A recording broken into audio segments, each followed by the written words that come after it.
Episode 1. The Warning.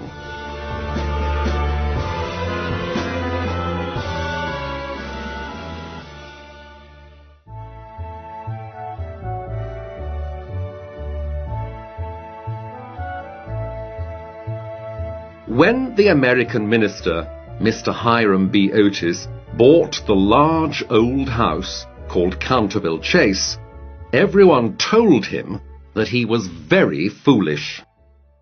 Even Lord Canterville, who wanted to sell the house, tried to tell Mr. Otis that it was a mistake to buy it. "I must be honest with you, Mr. Otis," said Lord Canterville. "There is something very strange about this house. My family and I don't stay here very often." "But what is so strange about the place?" asked Mr. Otis.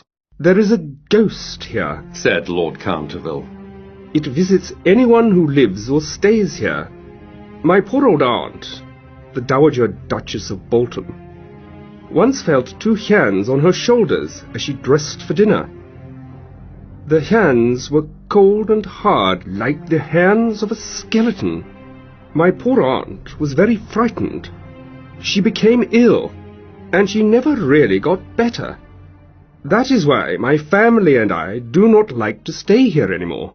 "Did anyone else see the ghost?" asked Mr. Otis. "The Reverend Augustus Dampier also saw it," said Lord Canterville. "Dampier went to Cambridge University, you know. He's very clever, and not the kind of man who imagines things." "No, of course not," said Mr. Otis. "After the terrible thing that happened to my dear aunt, most of our servants left the house and didn't want to come back here to work. My poor wife, Lady Canterville, could not sleep at night. She was frightened, and of course the strange noises that we hear in the halls and in the library make us even more afraid." "I'm not afraid," said Mr. Otis. "I want to take the house and the ghost. I come from a modern country, where we have everything that money can buy. There is nothing in Europe that we don't have in America. If there were ghosts, we would have some too. And there are no ghosts in America, you know." Lord Canterville smiled. "I'm afraid that the ghost is real," he said. "It is more than 300 years old, for members of my family first saw it in 1584. Shortly before any member of my family dies, the ghost appears." Mr. Otis laughed. "I'm sorry," he said, "but I don't believe in ghosts. There is no such thing."